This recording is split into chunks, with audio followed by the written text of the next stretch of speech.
Bonsoir à tous, à ceux qui sont aussi en visio avec nous. Ce soir, on va aborder le sujet suivant. J'ai donné pour titre à mon message « Qu'est-ce que la communion ?» Je me suis posé cette question et je sais que plusieurs se la posent. Et j'ai eu à cœur d'aborder, de voir ce que la Bible disait sur le fait d'être en communion. Quand on est en tant qu'Église, on parle souvent dans parmi les chrétiens, on parle de communion. On parle d'être en communion avec Dieu. Je vous pose la question. Êtes-vous en communion avec Dieu ?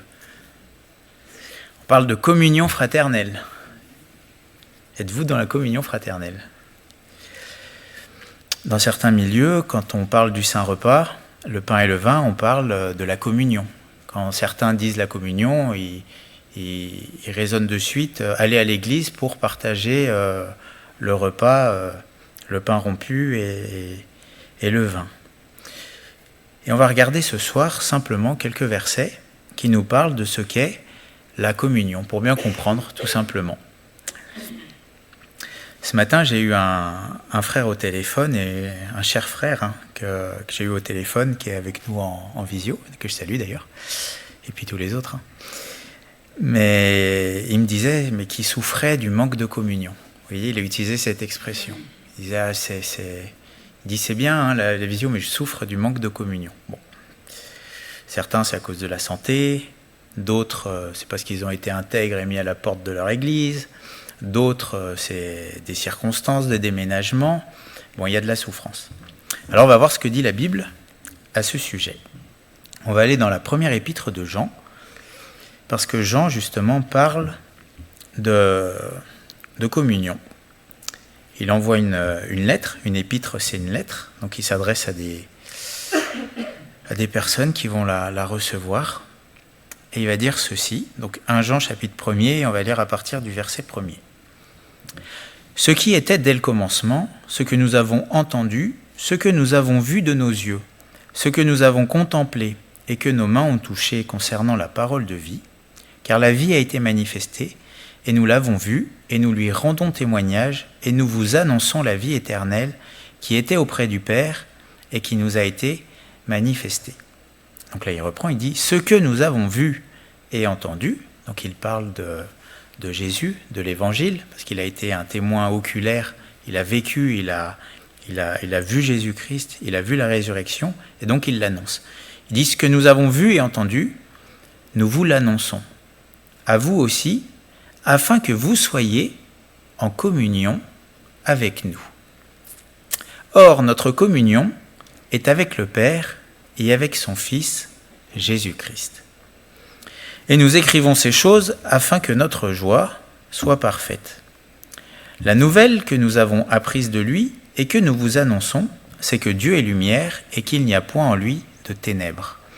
Si nous disons que nous sommes en communion avec lui et que nous marchions dans les ténèbres, nous mentons et nous ne pratiquons pas la vérité.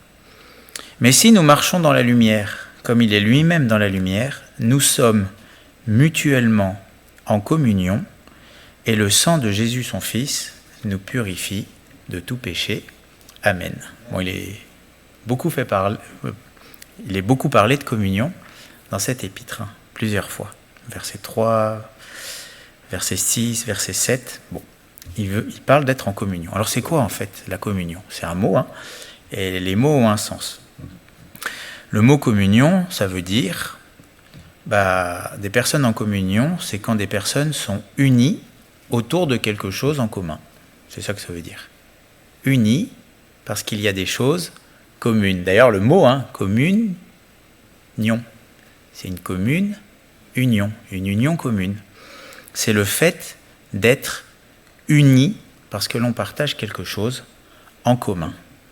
Et dans le mot grec, si on va voir dans l'origine du mot, c'est vraiment la notion d'avoir des choses en commun. À un moment, il nous est parlé qu'il y avait 2 disciples, c'était Jean et Jacques, qui étaient associés de Pierre. Bon, c'est la même racine. Ils étaient associés dans leur travail. Ils avaient un travail en commun. Donc, ils étaient associés pour travailler ensemble. C'était des pêcheurs. Voilà. Il y a une notion d'unité, de quelque chose de commun. C'est ça, la communion. Bon. Et il y a 2 choses qu'on va voir de suite, c'est que dans ce passage qu'on a lu, notamment au verset 3, il est parlé d'être en communion les uns avec les autres, et il est parlé d'être en communion avec le Père et avec son Fils Jésus. Et il y a un premier principe que l'on va voir, c'est que pour être en communion les uns avec les autres, il faut d'abord être en communion avec Dieu. Ça, c'est le principe de base. En gros, ça veut dire quoi ? Ça veut dire pour être unis ensemble, les uns vis-à-vis des autres, il faut d'abord être unis avec Dieu. C'est-à-dire que la communion fraternelle, comme on l'appelle, l'unité des frères et sœurs entre eux, en réalité, ce n'est que la conséquence de notre unité avec le Seigneur. Il dit « Or, notre communion est avec le Père et avec son Fils, Jésus-Christ. » Alors, comment être en communion avec Dieu ? Ça veut dire quoi, être en communion avec Dieu ? Bon, ça veut dire d'être uni avec lui. Alors, comment faire pour être uni avec lui ? Il faut enlever les obstacles. Il faut enlever ce qui sépare. Si on prend l'image juste physique, si je suis dans la pièce d'à côté et que Yannick il est dans l'autre pièce, on n'est pas ensemble. Donc il faut qu'on soit au même endroit. Il faut enlever l'obstacle, c'est-à-dire la porte, le mur. Et dans la Bible, il est parlé à un moment du mur de séparation qui a été renversé. Et ça fait référence au mur de séparation entre les Juifs et entre les Grecs pour qu'ils soient pleinement unis en Christ. Vous voyez, c'est vraiment cette notion de communion. Alors, qu'est-ce qui met une séparation entre nous et Dieu ? Puisque là, on parle de notre communion entre nous et Dieu. La Bible nous montre que la séparation entre nous et Dieu, c'est tout simplement le péché. C'est le mal que l'homme a commis. Dans Ésaïe 59, au verset 1er, c'est écrit « Non, la main de l'Éternel n'est pas trop courte pour sauver, ni son oreille trop dure pour entendre. Mais ce sont vos crimes qui mettent une séparation entre vous et votre Dieu. Ce sont vos péchés qui vous cachent sa face et l'empêchent de vous écouter. » Donc on voit que ce qui met une séparation entre l'homme et Dieu, c'est le péché. Tout simplement. D'ailleurs, à la création, l'homme, la femme et Dieu étaient en communion. Ils étaient ensemble et Dieu venait au milieu d'eux. Il y avait la communion. Et qu'est-ce qui s'est passé quand il y a eu le péché ? Ils ont été séparés de Dieu. Il y a eu une exclusion de la présence de Dieu. Parce que Dieu ne peut pas accepter le péché. Il n'y a rien de commun entre la lumière et les ténèbres. Et même, on voit qu'il y a une séparation entre Dieu et l'homme et la femme. Puis même entre l'homme et la femme, on voit que ça a chauffé un petit peu après le péché. Parce que l'homme va accuser la femme. Vous voyez, le péché, ça divise. Ça divise entre nous et Dieu, et ça divise entre les hommes et les hommes. Et c'est vrai que le péché, ça divise. Ça casse l'unité qu'il y a avec Dieu. Et comment est-ce que Dieu va rétablir la communion ? Comment est-ce que cette séparation entre nous et lui va être enlevée ? C'est tout le message de l'Évangile. Le salaire du péché, c'est la mort. La conséquence du péché, c'est la séparation d'avec Dieu. Mais parce que Dieu nous aime, il pourvoit un sauveur, à Jésus-Christ, qui va mourir pour nos péchés. Et lorsque Jésus expire sur la croix pour nos péchés, qu'est-ce qui se passe ? Dans le temple, il y avait un voile qui symbolisait la séparation entre nous et Dieu. Ce voile va être déchiré. C'est-à-dire que l'accès à Dieu, il est rétabli. Et c'est vrai que Dieu, en Jésus-Christ, a détruit le mur de séparation qu'il y avait entre nous et lui.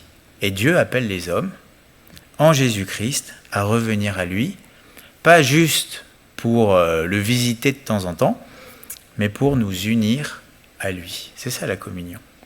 La communion, c'est d'être réunis avec Dieu, parce que Jésus-Christ a ôté l'obstacle, c'est-à-dire le péché. Et comment est-ce qu'on peut, dans 1 Jean, si on retourne dans 1 Jean au chapitre 1er, on voit que pour être en communion avec Dieu, il y a une notion de lumière et de ténèbres, qu'on retrouve souvent dans Jean, dans l'évangile de Jean aussi. Regardez, on reprend à partir du verset 5, 1 Jean 1, verset 5. Donc il rappelle la nouvelle que nous avons apprise de lui et que nous vous annonçons, c'est que Dieu est lumière et qu'il n'y a point en lui de ténèbres. Dans l'évangile de Jean, Jésus est présenté comme la lumière qui vient dans le monde. D'accord ?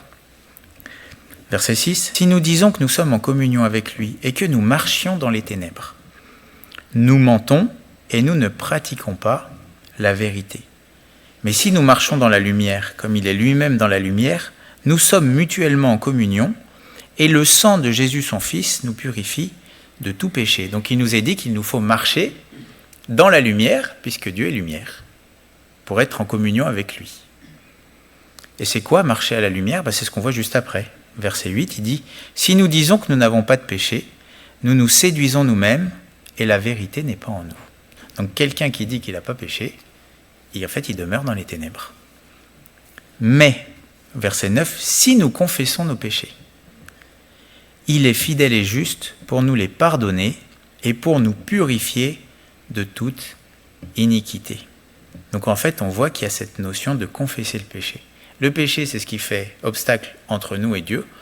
Quand j'avoue mon péché, quand je demande pardon à Dieu pour mon péché et que je crois en Jésus-Christ, alors la communion, elle est rétablie. Et vous posez la question, est-ce que vous êtes en communion avec Dieu ? Ça revient à vous dire, est-ce que vous avez confessé vos péchés à Dieu ? Vous avez avoué vos transgressions ? Et est-ce que vous croyez que le sang de Jésus vous purifie de tout péché et de toute iniquité ? C'est ça la question qu'il faut se poser. Si vous êtes capable de dire oui, alors vous êtes en communion avec Dieu. C'est-à-dire qu'il n'y a pas de séparation entre lui et vous, et que vous pouvez être pleinement unis. Dans l'évangile de Jean, au chapitre 17, on voit que Jésus va faire une prière au Père, et il va aussi parler de communion. Alors il n'utilise pas le mot, mais c'est vraiment cette pensée qui est là. Dans Jean 17, donc Jésus prie le Père, et il dit « Ce n'est pas pour eux seulement que je prie ». Là, c'était ses disciples qui étaient avec lui. Ça veut dire qu'il priait déjà pour nous à ce moment-là. Donc ce n'est pas pour eux que je prie, mais encore pour ceux qui croiront en moi par leur parole. C'est exactement ce que Jean y fait. Il annonce la parole pour qu'on croie. Donc il prie pour nous. Afin que tous soient un, unis, donc en communion. Que tous soient un, comme toi, Père, tu es en moi, et comme je suis en toi. Afin qu'eux aussi soient un en nous, pour que le monde croie que tu m'as envoyé. Je leur ai donné la gloire que tu m'as donnée, afin qu'ils soient un, comme nous sommes un, moi en eux et toi en moi, afin qu'ils soient parfaitement un, et que le monde connaisse que tu m'as envoyé et que tu les as aimés comme tu m'as aimé. Vous voyez ? Dans cette prière de Jean, on voit exactement le même principe. Jésus, il prie pour qu'on soit unis avec lui, comme lui, il est uni avec le Père. De la même manière que Jean, dans son épître, il prie pour que les gens soient en communion avec eux, comme eux, ils sont aussi en communion avec le Père. C'est la même chose en fait. C'est le même schéma qui se duplique. Et on voit que ce que Jésus veut, c'est qu'on soit parfaitement unis de la même manière que Jésus était parfaitement uni avec le Père. Et il va utiliser cette expression que nous, on a des fois un peu du mal à comprendre. Et il va dire, c'est au verset 21, « Afin que tous soient un, comme toi, Père, tu es en moi, et comme je suis en toi. » Bon, Jésus, c'est pas le Père, mais là, c'est écrit qu'ils sont unis au point que le Père est dans le Fils, et le Fils est dans le Père. Il y a comme une sorte d'imbrication entre le Père et le Fils. Il y a une unité parfaite. Et en fait, on voit que la communion, c'est une double aspiration. C'était le Père qui avait le désir d'être uni avec le Fils, et le Fils qui avait le désir d'être uni avec le Père, et que cette unité, ce bonheur d'être en communion se propage aux autres pour que eux aussi, ils aient une joie parfaite. D'ailleurs, c'est ce que va dire Jean, afin que votre joie soit parfaite. Et il y a ce principe en fait de double désir d'être unis. Ça, on le retrouve plusieurs fois dans la Bible. Par exemple, quand Jésus, vous savez, il y a cette église, il est à la porte et il frappe. Il dit, voici, c'est Apocalypse 3:20. Je me tiens à la porte et je frappe. Si quelqu'un entend ma voix et ouvre la porte, j'entrerai chez lui, je souperai avec lui et lui avec moi. C'est bizarre cette expression. Je souperai avec lui et lui avec moi. On pourrait se dire, l'un suffit. Mais on voit qu'il y a ce désir d'être ensemble. Vous savez que Dieu a ce désir d'être en communion avec vous. Il veut être uni avec vous. Est-ce que vous avez ce désir d'être uni avec lui? Par amour. Il faut ôter ce qui fait obstacle, c'est le péché.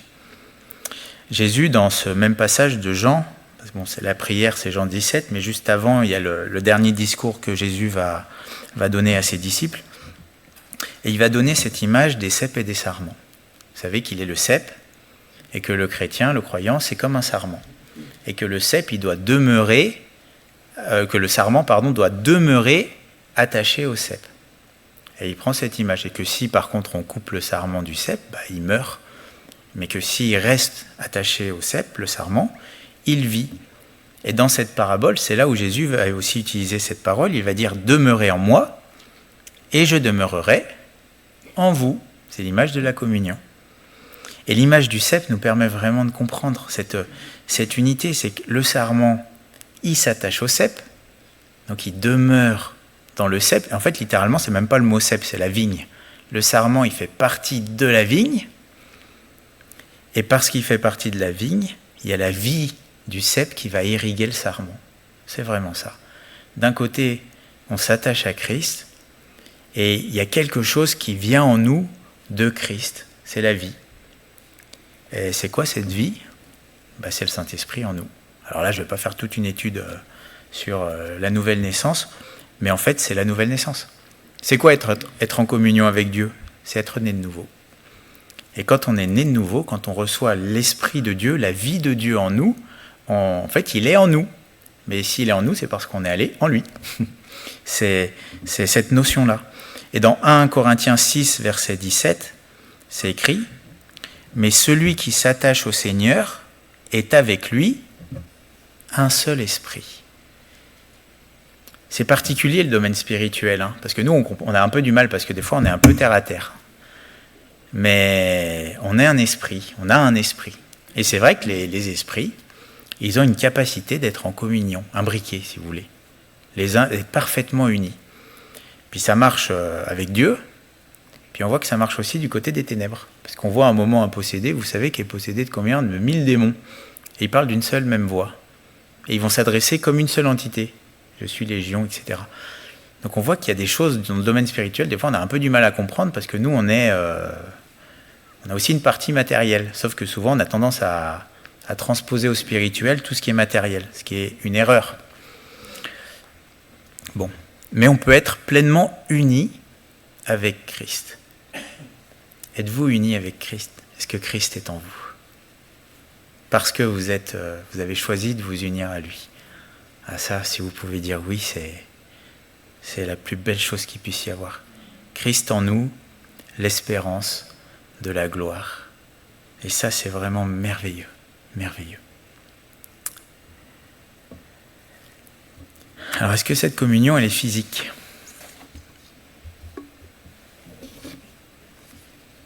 Eh bien non. Elle est spirituelle. Ça ne se voit pas physiquement. Et dans 2 Corinthiens 5, verset 6, Paul il va dire « Nous savons qu'en demeurant dans ce corps, nous demeurons loin du Seigneur. » Parce que la communion, c'est quelque chose qui est spirituel. Et même si nous ne sommes pas physiquement avec le Seigneur Jésus, parce qu'il est remonté au ciel, nous sommes spirituellement unis avec lui. Dans l'Épître aux Éphésiens, chapitre 2, verset 6, c'est écrit qu'il nous a fait asseoir ensemble dans les lieux célestes en Jésus-Christ. Donc je suis avec lui en esprit, je ne forme qu'un esprit avec lui, et pourtant, je suis loin de lui, de corps. Donc on voit que la communion, c'est quelque chose qui est spirituel. Jésus était avec ses disciples sur la terre, n'est-ce pas ? Mais il a fallu qu'il meure à la croix et qu'il remonte pour que ses disciples soient encore plus en communion avec lui. Parce qu'il fallait qu'il y ait la nouvelle naissance et la purification des péchés. Donc on voit que la communion avec Dieu, c'est quelque chose qui est spirituel. Et ceux qui pensent que leur communion avec Dieu dépend d'un repas matériel, du pain et du vin, ils se trompent, parce que ce n'est pas de prendre un repas matériel qui crée la communion, c'est le fait de saisir par la foi la réalité de la mort de Jésus pour nos péchés et sa résurrection qui crée la vie en nous. Ce n'est pas de saisir quelque chose matériellement, c'est de saisir spirituellement la réalité qu'il y a derrière le repas. Je ne sais pas si vous comprenez. Il y a des gens, je sais que ça existe. Des fois, ils viennent juste 10 minutes à la réunion, pas ici, pour prendre le pain, le vin, c'est bon, ils sont en communion, et ils repartent. Vous voyez, la notion qu'ils ont que la communion, c'est matériel, alors qu'en fait, c'est quelque chose de spirituel, qui a des répercussions matérielles, physiques, humaines, mais c'est surtout spirituel.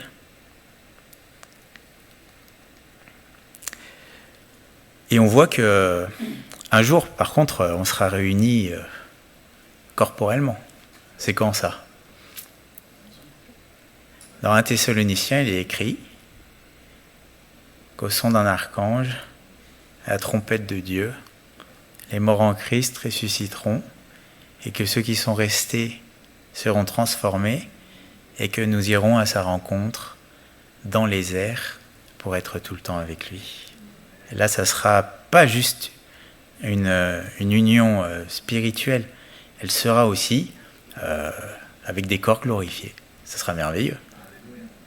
Ce que la Bible appelle les noces de l'agneau. Mais c'est spirituel avant tout. Et ça aura des conséquences matérielles. Et la communion, bien sûr, je rajoute aussi cette petite parenthèse, c'est pas en communion un jour, en communion toujours. La communion, ça s'entretient. Dans les cèpes et les sarments, il nous est dit, dans Jean chapitre 15, « Demeurez en moi ». Donc ça veut dire que nous devons nous exercer, faire des efforts pour rester en communion avec lui. C'est tout le sens de ce premier chapitre de l'épître de Jean. Nous devons rester dans la lumière pour rester en communion avec lui. Alors ça veut dire quoi, rester dans la lumière ? Rester dans la lumière, c'est rester repentant. C'est-à-dire qu'à chaque fois qu'il y a du péché, qu'à chaque fois qu'il y a quelque chose qui vient mettre un obstacle entre moi et Dieu, je le règle. Je lui confesse. Et puis c'est rester dans la foi. La foi, c'est le liant entre nous et Dieu. C'est ce qu'on a vu le premier soir du jeûne et prière. C'est que ce que Satan attaque, c'est notre foi. Pour nous séparer de Dieu. Que ceux qui abandonnent la foi, c'est écrit dans l'Épître aux Hébreux, on n'est pas de ceux qui se retirent parce qu'ils abandonnent la foi, mais de ceux qui persévèrent dans la foi pour rester avec le Seigneur. Donc ce qui nous permet d'être unis, de recevoir cette vie du Seigneur, c'est notre foi. Donc il faut ces deux. Comment est-ce qu'on entretient la communion avec Dieu ? En entretenant sa foi. C'est sa confiance en Dieu, en méditant la parole, en priant, en étant avec lui, et puis en ôtant le péché. Voilà. Bon, ça mériterait d'être développé, ça ferait le sujet de plein de prédications, mais c'est pas ce que j'ai eu à cœur ce soir. Bon, on peut être en communion avec le Seigneur. Et si vous êtes en communion avec le Seigneur, écoutez, c'est glorieux.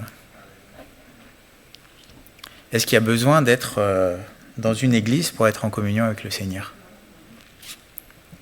Coucou les gens sur le Zoom. Mais oui, et on peut être en communion avec le Seigneur. La communion, c'est spirituel. Ça ne dépend pas d'un local, ça ne dépend pas de 2 heures dans telle journée ou telle autre journée. C'est notre relation entre nous et Dieu. Ok ? Bon. Mais il nous est parlé aussi de communion fraternelle. C'est-à-dire qu'on peut être en communion avec Dieu, mais on peut aussi être en communion les uns avec les autres. Et en fait, il y a ce principe, tout simplement, c'est que pour être en communion avec Dieu, avec les autres, il faut être en communion avec Dieu. En fait, la communion, c'est quoi? C'est que je suis, c'est un principe spirituel uni avec tous ceux qui sont unis à Christ. C'est ce qu'on a lu tout à l'heure dans 1 Jean 1,3. Ce que nous avons vu et entendu, nous vous l'annonçons à vous aussi, afin que vous soyez en communion avec nous. Or, notre communion est avec le Père et avec le Fils. Et dans Jean 17, 22, Jésus dit « Afin qu'ils soient un comme nous sommes un, moi en eux et toi en moi, afin qu'ils soient parfaitement un. » Et ça, c'est un principe que l'on peut comprendre assez simplement. C'est que, écoutez, s'il y a 3 ou 4 sarments sur un même cep, c'est une même vigne. C'est la même vie qui va couler dans chacun des sarments. C'est le même fruit qui va être porté. Dans 1 Corinthiens 12, verset 13, alors je vais lire dans la version anglaise, parce que les versions françaises, c'est pas trop bien traduit. Mais dans 1 Corinthiens 12, verset 13, je vous le cite, c'est écrit « En effet, par un seul esprit, nous tous, nous avons été baptisés dans un seul corps. » C'est l'image de tous ceux qui sont entrés en Christ. C'est la nouvelle naissance. Soit juifs, soit grecs, soit esclaves, soit hommes libres, et nous avons tous été abreuvés d'un même esprit. Et en fait, quand plusieurs personnes se retrouvent en Christ, elles sont ensemble, spirituellement parlant. C'est un principe. De la même manière que physiquement, quand on est ensemble dans une même salle, on est ensemble physiquement. Quand on est ensemble dans un même esprit, on est ensemble spirituellement. Et on comprend bien avec l'image du corps de Christ. Le corps de Christ, c'est quoi? C'est plusieurs membres qui forment un seul corps. Donc si je suis membre de Christ, je suis membre aussi du reste, de tout l'ensemble. Dans Romains 12, verset 5, c'est écrit « Ainsi, nous qui sommes plusieurs, nous formons un seul corps en Christ. » Donc on est tous membres d'un tout, de Christ. Et nous sommes tous membres les uns des autres. Donc être membre de Christ, c'est être membre des uns des autres. Comprenez? Si je suis en Christ, alors je suis avec tous ceux qui sont en Christ en communion. Et si je suis en dehors de Christ, je suis séparé de tous ceux qui sont en Christ. Et au final, les disciples étaient en communion. Pourquoi? Parce qu'ils ont reçu tout simplement un même esprit. Et ce même esprit qui est en moi et qui est en ceux qui sont en Christ, fait que nous sommes unis. C'est ça la communion. Dans Ézéchiel 11, verset 19, Dieu dit « Je leur donnerai un même cœur. Un même cœur. Et je mettrai en vous un esprit nouveau, j'ôterai de leur corps le cœur de pierre et je leur donnerai un cœur de chair. » C'est la nouvelle naissance. Mais il dit pas qu'il donnera un cœur de chair à tout le monde, seulement. Il dit « Je leur donnerai un même cœur. » Et l'Église, au commencement, dans Actes 4, 32, c'est écrit « La multitude de ceux qui avaient cru n'était qu'un cœur et qu'une âme. » Vous voyez?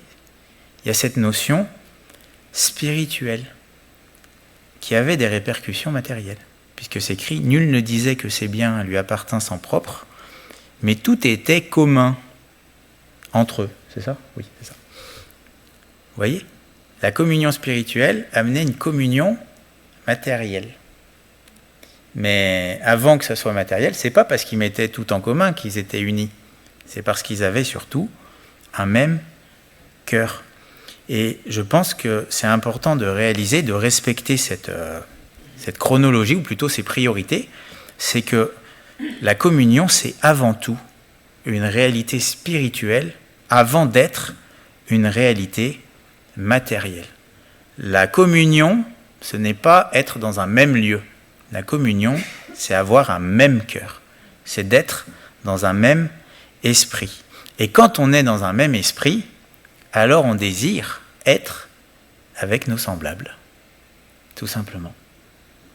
Et quand on n'est pas avec nos semblables, on se sent comme des étrangers. Est-ce que vous vous sentez comme des étrangers dans ce monde? Eh ouais.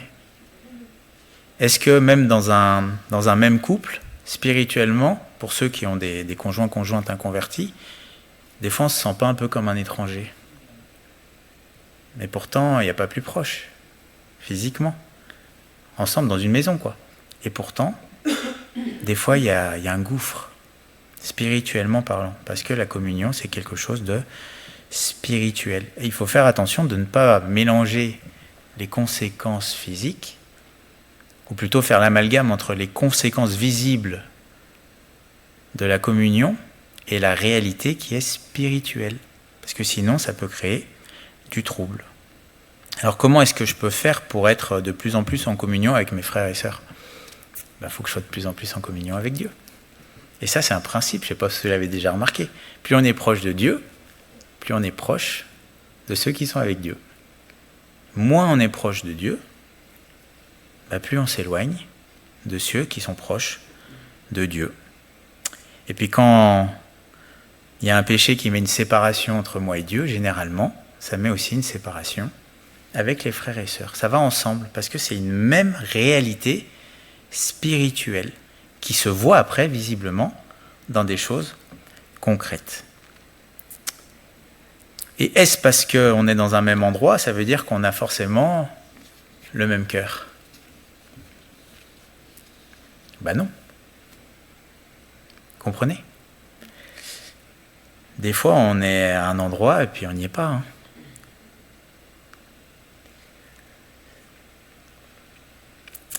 Maintenant, je vais poser une question. Attention, après, j'équilibre. Le message, il faut vraiment le prendre ensemble. Parce que là, si vous arrêtez là, attention, il faut prendre l'ensemble. Est-ce que je peux être absent et en communion ? Est-ce que, en gros, je ne peux pas venir à l'église et être en communion avec l'église ? Question. Regardez dans Colossiens 2,5, c'est écrit, c'est Paul qui parle à une église, et il va leur dire ceci, Colossiens 2,5. Car si je suis absent de corps, je suis avec vous en esprit, voyant avec joie le bon ordre qui règne parmi vous, et la fermeté de votre foi en Christ. Et même il parle à des gens qui ne l'ont jamais vu. Il suffirait de lire le contexte pour le voir, qui ont juste entendu parler. Absent de corps, mais avec eux en esprit. Ça fait réfléchir. Ça veut dire quoi ? Ça veut dire que la communion, c'est plus que quelque chose de matériel. Alors, est-ce que ça veut dire que Paul, il fermait les yeux, puis il se rendait là-bas ? Non, c'est pas ça, Parce qu'il avait reçu des nouvelles. Et là, il leur écrivait. Donc, il savait qu'ils étaient en communion avec eux. En fait, qu'ils étaient dans un même corps, qu'ils étaient en Christ, parce qu'il savait ce qui se passait là-bas. Et qu'il y avait ces gens qui étaient dans la même foi en Jésus-Christ. Ils se savaient unis avec eux, parce qu'ils avaient le même Sauveur, la même foi. Si on va dans 1 Corinthiens au chapitre 5, verset 3, alors là, c'est encore un peu plus particulier, parce que c'est écrit, 1 Corinthiens 5, verset 3, il dit « Pour moi, absent de corps », là, pareil, « mais présent d'esprit. J'ai déjà jugé comme si j'étais présent celui qui a commis un tel acte. » Il y avait quelqu'un au milieu d'eux qui avait commis vraiment un péché, mais grossier de chez grossier.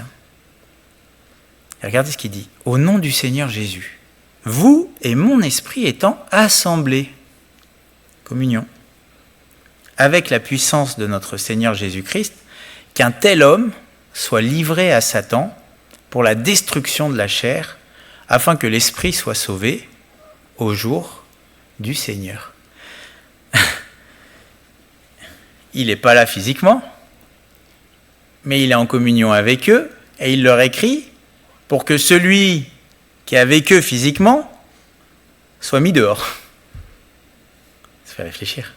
Vous voyez comme quoi la communion, c'est vraiment quelque chose de spirituel.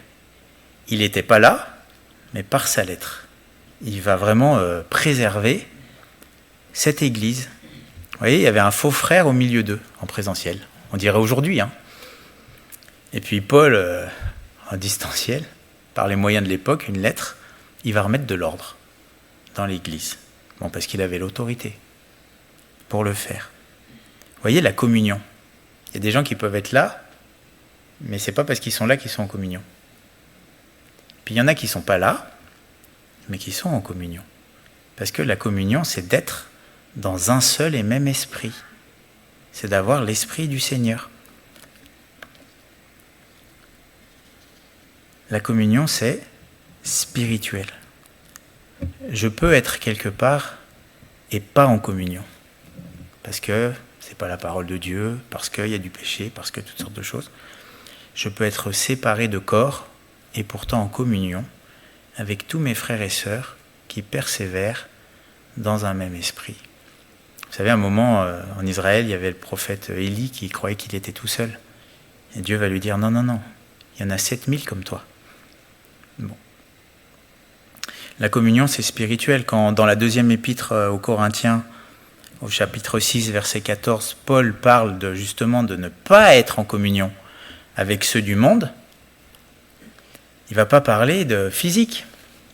Physiquement, c'est spirituel. Regardez ce qu'il va dire, les notions qu'il utilise.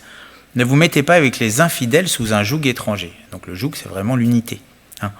Car quel rapport y a-t-il entre la justice et l'iniquité ? Qu'y a-t-il de commun entre la lumière et les ténèbres ? Quel rapport y a-t-il entre Christ et Bélial ? Quelle part a le fidèle avec l'infidèle ?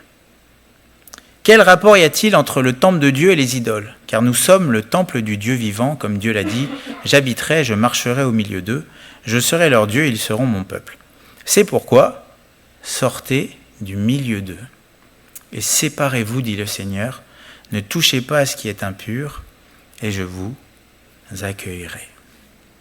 Voyez ? Alors après, maintenant, il faut être équilibré, n'est-ce pas ? Parce que même si la communion, elle est spirituelle, on voit que la Bible nous enseigne à faire des efforts pour se réunir avec les frères et sœurs, quand on le peut. Vous connaissez le psaume 133, « À qui il est doux, pour des frères, de demeurer ensemble ». On peut le lire. Je n'avais pas prévu de le lire, mais celui-là, on peut le lire. C'est dans le psaume 133. On voit qu'il nous est parlé de cette douceur de la communion fraternelle et de tout ce que ça peut amener. On voit qu'il y a quand même une bénédiction particulière sur le fait de s'assembler. Cantique des degrés de David, donc c'est le 133. « Voici, ô, qu'il est agréable, qu'il est doux pour des frères de demeurer ensemble. C'est comme l'huile précieuse répandue sur la tête qui descend sur la barbe d'Aaron, qui descend sur le bord de ses vêtements. C'est comme la rosée de l'Hermon qui descend sur les montagnes de Sion. C'est là, car c'est là que l'Éternel envoie la bénédiction, la vie pour l'éternité. » On voit la bénédiction. Dans Hébreux 10, verset 25, c'est écrit « N'abandonnons pas notre assemblée, comme c'est la coutume de quelques-uns. Mais exhortons-nous réciproquement, et cela d'autant plus que vous voyez s'approcher le jour. » Et si on regarde dans le grec, assemblée, en fait, ça fait plus référence au fait de se réunir. Ça ne fait pas référence à l'association cultuelle, loi 1905, etc. Dans la version Semeur, c'est écrit « Ne prenons pas, comme certains, l'habitude de délaisser nos réunions. » Ça fait réfléchir. L'habitude de délaisser nos réunions. C'est-à-dire que là, il y a quand même quelque chose qui est dénoncé, c'est le fait que certains délaissent le fait de se réunir. Et ça, c'est pas bien. Il y a un commandement qui dit « Ne prenons pas cette habitude de délaisser les réunions. » Et dans Actes au chapitre 2, verset 42, c'est écrit qu'ils persévéraient dans l'enseignement des apôtres, dans la communion fraternelle, dans la fraction du pain et dans les prières. Et au verset 44, c'est écrit « Tous ceux qui croyaient étaient dans le même lieu et ils avaient tout en commun. » Donc on voit qu'ils persévéraient pour se rassembler. Donc d'un côté, ce n'est pas le fait de se rassembler qui crée la communion. Et l'Église, c'est plus qu'un rassemblement en présentiel. L'Église, c'est d'être ensemble dans un même esprit. Mais d'un autre côté, il faut quand même faire des efforts pour se retrouver ensemble. Et ça fait partie de la volonté de Dieu. Et si d'un côté la communion c'est spirituel tout d'abord, que c'est la source de ce qu'est l'Église. L'Église, c'est ceux qui sont en Christ. Il y a quand même la nécessité de se retrouver ensemble. Et quand on met les choses dans l'ordre, alors on peut avoir un comportement qui est équilibré. La communion, c'est d'être dans un même esprit, pas dans un même bâtiment, pas dans une même association cultuelle, pas dans une même fédération ou je sais quoi d'autre. C'est d'être dans un même esprit. Et quand on est dans un même esprit, le Saint-Esprit nous amène à désirer être ensemble. Et quand on n'est pas avec les frères et sœurs, si vraiment on est en communion avec Dieu, ça va générer un manque, une souffrance en nous. Et quand j'ai compris ça, je peux être équilibré. D'un côté, des fois, il faut se séparer. Certaines réunions, parce que c'est pas fait en Christ. Je ne peux pas communier avec ceux qui sont pécheurs. Et dans l'Épître aux Corinthiens, on voit qu'il faut mettre le méchant au dehors de l'Église. Et puis que quand on est au milieu des méchants, là c'est écrit « sortez du milieu d'eux ». Et il ne faudrait pas qu'à coup de verset, ne délaissez pas vos réunions, vos assemblées. En gros, ça se transforme en tolérer le péché. Ou accepter le levain. Mais un peu de levain fait lever toute la pâte. Vous comprenez ? Et il y a certaines personnes, peut-être qu'ils disent « oui, mais moi j'ai plus la communion fraternelle » parce qu'elles ont été intègres, parce qu'elles ont dénoncé des choses qui devaient être dénoncées et qu'au final, elles ont été mises à la porte. Mais écoutez, vous êtes en communion avec l'Église. Même si vous ne pouvez plus participer à certaines réunions à cause de ce qui s'y passe. Et il ne faudrait pas qu'au nom d'une dénomination, du nom d'un groupe, d'une association, je sois obligé de tolérer des choses qui ne doivent pas être tolérées. Et c'est vrai que Jésus dira à un moment, croyez pas que je suis venu amener l'unité, je suis venu amener l'épée, car désormais il y aura division, même dans une même famille. Il y a des divisions qui sont spirituelles, c'est parce qu'en fait, on n'est pas dans un même esprit, donc ça crée forcément une séparation. Et même c'est écrit dans 2 Jean au chapitre 1er verset 10, Jean il dit, si quelqu'un vient à vous et n'apporte pas cette doctrine, c'est-à-dire l'évangile tel qu'il a été enseigné, ne le recevez pas dans votre maison et ne lui dites pas « Salut ». Et il ne faudrait pas qu'en mettant l'accent sur la communion physique, ou sur plutôt la conséquence de ce qu'est la véritable communion spirituelle, on force des frères et des sœurs à accepter l'inacceptable. Je ne sais pas si c'est clair. Mais d'un autre côté, et peut-être là il y a des frères et sœurs qui m'entendent, et c'est vrai que ça vous coûte d'avoir été intègre et vous souffrez de ne pas pouvoir vous réunir avec des frères et sœurs, vous êtes isolés, parce que vous ne supportez pas un évangile qui est pas l'évangile, parce que vous ne supportez pas d'être avec des gens qui se disent frères mais qui en fait ne le sont pas, etc. Oui, c'est une souffrance, mais vous êtes en communion avec Christ et en communion avec l'Église. Même si malheureusement vous ne pouvez pas vous réunir. Voilà. Mais d'un autre côté, il y a ceux qui pourraient être unis et qui ne le font pas. Et là, ce n'est pas à cause d'une raison spirituelle. Des fois, c'est à cause de la chair. Des fois, c'est à cause de l'égoïsme. Ça peut être à cause de la paresse. Et en fait, si on regarde bien, c'est en gros des péchés qui séparent. Et ça, il faut le combattre. Dans Proverbe 18, verset 1er, c'est écrit « Celui qui se tient à l'écart cherche ce qui lui plaît, et il s'irrite contre tout ce qui est sage. » Et ouais, celui qui se tient à l'écart cherche ce qui lui plaît. C'est sûr. C'est facile d'être d'accord avec soi-même. Et c'est facile d'éviter toute contrariété. Mais non, le Seigneur nous appelle à faire corps. Aussi. Il y a aussi ceux qui divisent. C'est écrit dans Tite au chapitre 3, versets 10 et 11. « Éloigne de toi, après un premier et un second avertissement, celui qui provoque des divisions. Sachant qu'un homme de cette espèce est perverti et qu'il pêche en se condamnant lui-même. » Donc là, on voit qu'il y a des divisions qui ne sont pas voulues de Dieu, qui ne sont pas bénies de Dieu, et qu'il y a des gens de qui il faut s'éloigner parce qu'ils sont pervertis. Et oui, des fois, il y a des séparations, c'est pas spirituel. La doctrine, elle est là, mais il y a de l'orgueil. Vous savez, dans 3 Jean 1, verset 9, c'est l'apôtre Jean qui dit « J'ai écrit quelques mots à l'Église, mais Diotrephe, qui aime à être le premier parmi eux, ne nous reçoit point. » Voilà, il y a un frère qui empêchait l'apôtre Jean de venir dans ce groupe. Pourquoi ? Parce qu'il aime à être le premier. Vous voyez les rivalités de pouvoir,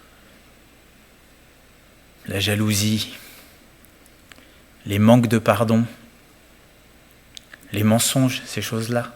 Vous voyez, ça, ces gens-là, il faut s'en éloigner. Il faut s'en éloigner.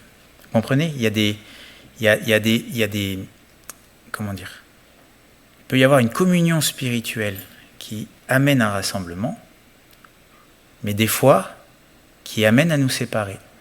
Mais on ne se sépare pas à cause d'orgueil, de jalousie, parce qu'on nous a fait ça, parce que... vous voyez, c'est très centré sur soi et c'est lié au péché. Des fois, c'est une souffrance, et d'ailleurs, c'est vraiment une souffrance. Mais parce qu'on veut être intègre et obéir au Seigneur et rester dans un même esprit, et on veut mettre en pratique la parole. Et puis des fois, c'est tout l'inverse. C'est le péché qui divise.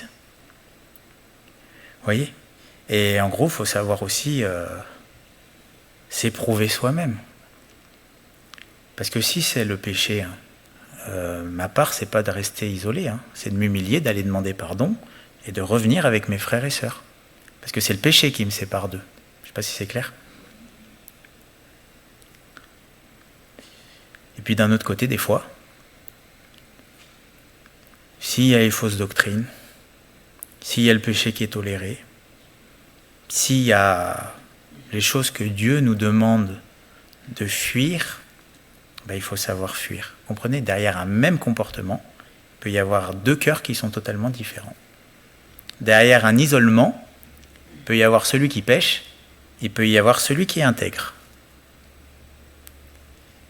Mais quand il n'y a pas de péché, on est en communion avec Christ et en communion avec nos frères et sœurs, et on fait son possible pour se réunir avec eux. Et je crois que si on est en souffrance parce qu'on n'y arrive pas ou qu'on ne sait pas comment faire, on peut demander au Seigneur son aide pour qu'il nous montre comment faire.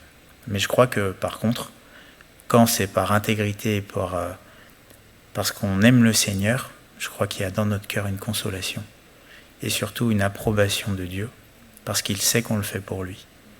Mais quand il y a le péché, il y a l'orgueil, il y a des choses qui ne vont pas, vous savez, il y a une désapprobation de Dieu. Il y a la mauvaise conscience. Vous voyez ? Je ne sais pas si je suis clair. Que Dieu nous aide.